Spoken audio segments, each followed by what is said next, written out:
Okay, guys, and welcome back. Key knowledge 2, customer base and brand identity. Now, that's kind of like the short version of the title for this one. Going back into the study design, what it's actually called is external, macro and operating, and internal environment factors affecting the establishment of a customer base and a brand identity. So a bit of language that should be familiar to you from those last couple of outcomes in Unit 1, the external environment being comprised of the macro and the operating, and the internal environment, which is what the final outcome in Unit 1 was all about. So if you did not do Unit 1, don't worry, that shouldn't really get in your way. It's just that there'll be a bit of language in here that those that did do Unit 1 will kind of be familiar with, but it's really, really not a big issue.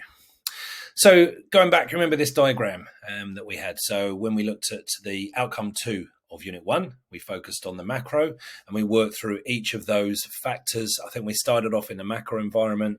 I think we started off at legal and government. We kind of worked our way around the diagram, and then we moved into the operating environment and we looked at how all of those things can affect business planning. Well, basically, what we're going to do is kind of look at the same things, but look at how they can affect our marketing. So we're just being a little bit more specific here. And we're just going to take away a couple of them because they're kind of not really relevant in the context of marketing. So these are the ones we're actually going to focus on. And then in terms of the internal environment, so zooming in there in that middle space, internal environment down the bottom left, the internal environment being made up of the owners and managers, the employees, and the corporate culture. So basically, we're going to look at, in this video, how each of those elements can impact the marketing of a business, and specifically, this idea of the customer base and a brand identity. Okay? So, each of those elements that we just saw can basically impact our marketing strategy, or the marketing strategies that the business is going to employ or use. Now, remember, with those external factors, particularly the macro factors, the business has no control over them. Remember, that's how we defined the macro environment. The factors which that kind of exist in a broader environment, which the business has no control over but must respond to them. So this is another reason why it is so important that businesses must always be kind of looking outside kind of their own walls, if you like, and be looking at the external environment, because it can affect the marketing strategy as well. It can affect lots of things, but obviously our focus here is on marketing. So, it kind of brings home, even more importantly, why, as a business owner or business manager, you need to not just be looking kind of within at your own business, you need to be looking at what's going on around you as well and taking that into account and responding to it. And then also going back to the study design, it said factors affecting establishment for customer base. Now we know what customer base is. The first key knowledge dot point, we looked at customer base. Remember that group of people that most often buy from you. And brand identity. Okay. So we do not yet know what a brand identity is. So let's look at that before we get into this. So the brand identity, basically the visible elements of a brand, such as the color, design, and logo that identify and distinguish the brand in consumers' mind.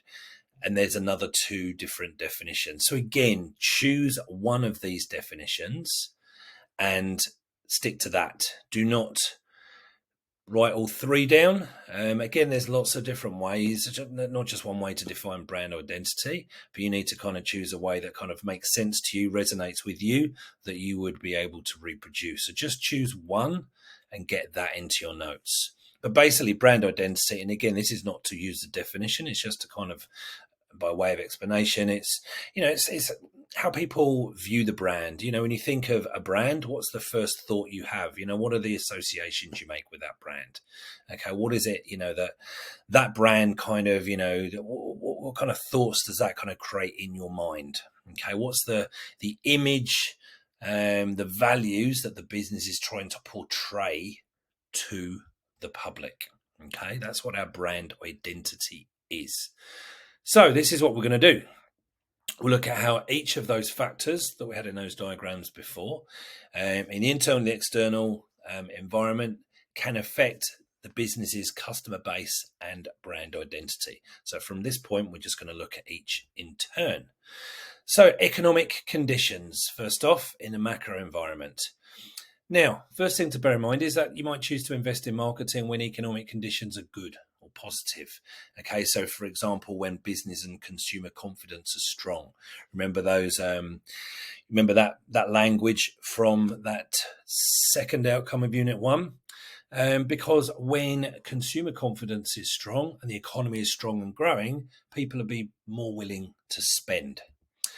And then in terms of an economic downturn, or when confidence the economy is low, businesses might decide to reduce their spend on marketing. And maybe then they'll focus on other strategies that are going to assist in them still making a profit, such as cost cutting. Okay. So you've got to think about the economic conditions and how they're going to impact what you're doing with your marketing. Are you going to be spending millions and millions and millions on marketing when people are just not going to be buying anyway because they just don't have confidence in the economy? Probably not. So again, this is how being aware of the economic conditions and how they're likely to be changing can impact your marketing. But there are businesses that this kind of works in a reverse for, and might actually focus on marketing when consumer confidence is low, because their point of difference in the market in which they operate is low prices and or value for money. So, for example, Aldi. Okay, Aldi often kind of do better when consumer confidence is low, when the economy kind of takes a downturn, because people still need to shop. You know, people can't just like not buy food. But what a lot of people might do is switch from Woolies or Coles, which are probably slightly more expensive alternatives, and start shopping more at somewhere like Aldi because it's cheaper. So Aldi can kind of benefit often from a bit of an economic downturn.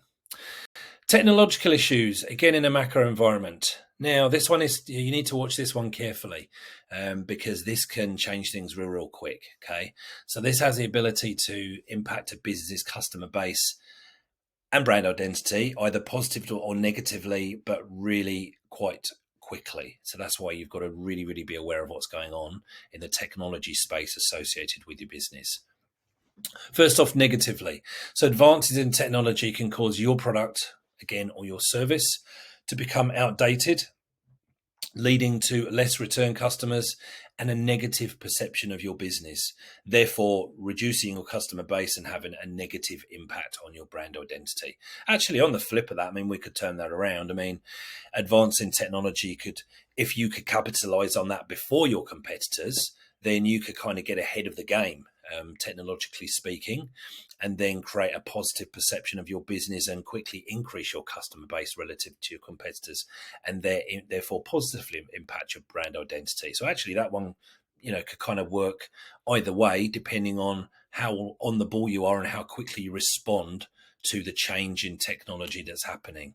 And actually the same with this one. So I've put this as positively, but clever use of social media can improve communication and engagement with your customers, therefore increasing a customer base and improving the brand identity in the eye of consumers. But again, if you are not on the ball with this and your competitors are, this is where they could kind of get ahead of the game. So I guess really the message here is be looking at the technology that is going on in the space in which you operate. And obviously something like social media is kind of generic, you know, kind of to all business, not just industry specific, but always be on the ball with the technology, always be keeping up to date with the latest developments. And I would say particularly if your target market is younger, because they're going to be more into that than potentially the kind of older crowd. So just be very mindful of technology because this can really quickly change things. Legal and government, again, still in a macro environment. Look, as we've talked about multiple times now, actually, all businesses have to comply with all the laws and regulations that apply to them. And again, some of those laws and regulations will apply to all businesses. Some apply just to those operating in your market sector. So if a business fails to do this, you know, you can face fines, jail time potentially for the owners or the managers. But key here is if the issue gets into the public domain, it can damage the reputation of the business. Now, if the reputation of the business gets damaged, that means customers might choose to buy from your competitors, therefore reducing your customer base, plus, of course, the obvious negative impact on your brand identity because the business is being perceived in a negative way. Okay, so pretty straightforward. Moving on to society's attitudes and values, again, another element from the macro environment we talked about originally back in Unit 1. So obviously, when you're developing your marketing strategies, you need to be thinking about society's trends and beliefs and all that stuff. Okay, remember they're constantly changing. Okay, so by way of an example, and we looked at this several times already in the course, the increased commitment that people have in general towards environmental sustainability, social responsibility, ethics, and all that kind of stuff. Okay, we've talked about that multiple times already on the course.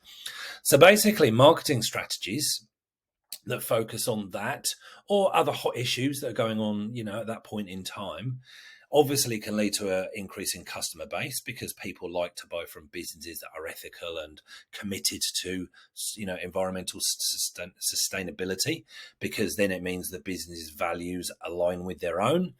And therefore, you get a more positive perception in the eyes of the community. So your brand identity kind of benefits as well. So the idea here really is just keeping an eye on trends and basically capitalizing them and coming up with marketing strategies that kind of focus on those if you can. Customers. So now we're moving from the macro down inwards towards the operating environment. Remember those operating environment consisting of those factors or elements with which we have some kind of interaction, and therefore we have some degree of control over, we said originally. So look, customers, this works really the same with society's attitudes and values, because at the end of the day, customers are part of society. They're a subset of the societal group. But they might have some particularly specific needs in terms of, their relationship with your business. So you've got to make sure that you're always focusing on those needs and those wants when devising your marketing plans and strategies. So in other words, when you're coming up with your marketing, focus on your customers. Obviously, by doing that, you're going to increase that customer base. And again, in turn, the perception of your brand is going to increase, therefore that positive impact on the brand identity. Suppliers, the next one round in our operating environment. Now, there's a couple of different ways. It depends on the relationship with your suppliers and what type of business you operate. But basically, if the supplier supplies a business with products simply for resale, so take, for example, a supermarket. So a supermarket buys products from, what did we say before? I think when we looked at suppliers in the last outcome, Coles and Woolies have something like 5,000 different suppliers. Obviously, that supplier can have an influence on how business markets a product, because in most of those cases, the supplier does all the marketing. Okay. If this is not the case, and there's an example there, Coca-Cola. So Coke do their own marketing. So Woolies and Coles don't actually specifically market that brand, but they benefit from the marketing that Coca-Cola do. And that would apply to all of the products that they sell in the supermarket. So obviously all of those suppliers do their own marketing, which then benefits Woolies and Coles. Obviously Woolies and Coles marketing efforts are focused not on the brands, but on getting customers come and buy those brands in their stores, as opposed to any of their competitors. But if this is not the case, and the suppliers are providing resources used to create outputs for sale, the quality of those supplies can have an impact on your on the final product, and therefore impact the customer base and brand identity. So if you have really great quality inputs being supplied by your suppliers, then it means there's more chance that you can create a higher quality output, which then more people are going to buy, which increases your customer base and is going to increase the perception of your business in customers' eyes, improving the brand identity. Competitors, pretty obvious one. As a business owner, as a business manager, you need to be aware of what your competitors are doing at all times, including the marketing strategies that they're using. Okay, so you need to be able to come up with ways to differentiate yourselves from your competitors, therefore to steal customers away from their competitors. Stealing customers away from your competitors increases your customer base and improves your brand identity.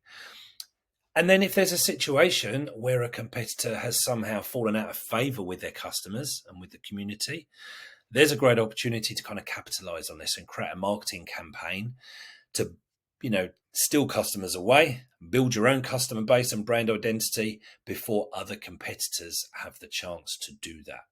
So again, we keep coming back to this idea, just be aware of what's going on around you, be focusing on, taking advantage of those opportunities, being aware of those threats, and constantly responding, reacting to them. Like I say, the focus here is with marketing, whereas before in Unit 1, it was kind of a more general planning sense. But really the focus of all of these things is the same. Now coming into the internal environment. So business owners, business managers, categorize those together. Now a business, we keep saying, needs to be aware of the marketing strategies that their competitors are using, so they can come up with ways to differentiate themselves. If you can differentiate yourself and make yourself more appealing than your competitors, more people will buy from you, which increases your customer base and builds on your brand identity. Now, how owners and managers impact this is because they are the people that are going to be doing this, okay? These are the people that are going to be creating those customer profiles that we talked about in the previous video. They're going to be ones that are, establishing that customer base, coming up with the marketing plans that are going to target and meet the needs of the customer base. Or if they're not doing it themselves, they're going to employ people to do that for them. Either, as the company grows, you can employ a marketing specialist within the business, or in the early days, you might want to employ an agency to do some of this work for you. So either way, you're employing someone to do that. If you're not, if you, as a business owner or business manager, if marketing is not your area of expertise, like anything, if you don't have expertise in a particular area, you can always buy that expertise in. And then once they've done this, the owners and the managers are going to work on developing and building the brand identity of the business through the life of the business. So their impact is obviously a very direct one because they're the people kind of responsible for doing it. Employees. Now some, but bear in mind not all of your employees are going to be directly interacting with your customers. So I guess employees kind of need to understand the business marketing strategy. They need to understand what the brand identity that the business is kind of going for, so that they can act and behave accordingly. So in other words, if the brand identity is really focused on customer service, for example, then the employees that interact with the customers need to be aware of this and constantly be aiming, have that in the back of their mind. So when they're dealing with customers, we think providing great customer service is what this brand is all about. That is what I need to be kind of portraying and getting across to the customers when I'm dealing with them. So, a customer's perception of a business in total of their whole brand is often based just on the interaction that they have with even one employee. Okay. So it's really, really important that all employees are on board with the kind of brand identity that the business is trying to build, and recognize the huge impact that poor customer service can have. And I've got in there social media. Look, media in general loves a bad news story, and bad news travels much, much quicker than good. So if there's an issue with your customer service, it spreads like wildfire very, very quickly, which obviously can reduce your customer base and have a really negative impact on your brand identity. So again, one to very much be aware of. Corporate culture. I think we defined this earlier in the course, but just a reminder, there's a definition of corporate culture. And again, we talk about that more in year 12 a bit. And the definition that we tend to use in year 12 is the one that you see there, the shared values and beliefs held by the employees within a business. Businesses with a strong, positive culture tend to have happy, motivated staff, and they're more likely to be customer focused and have strong interaction relationships with their customers. So, as we've already talked about, this customer focus and positive interaction with customers just in the previous screen, is going to lead to a stronger customer base and brand identity. So having a really strong, positive corporate culture where people are happy to be working, that positivity tends to rub off on their interactions with customers. If everybody's miserable in a workplace, they're not happy to be there, they're not motivated, then their interactions with customers are probably going to be that way as well. So really, really important. And again, in year 12, we talk about the importance of maintaining a really positive corporate culture. Impacts a business in so many ways, but this is a really, really key one to be aware of right here. So just to summarize now, basically now, using your notes, you should be able to provide a bit of an explanation of how each of those elements or factors that you see there from those three different environments can affect a business's marketing, and then more specifically, how they can impact the customer base and the brand identity of the business. That was what we were aiming to do, and that is now what you should be able to do. That is it for this video. I'll see you with the next one. Cheers for now.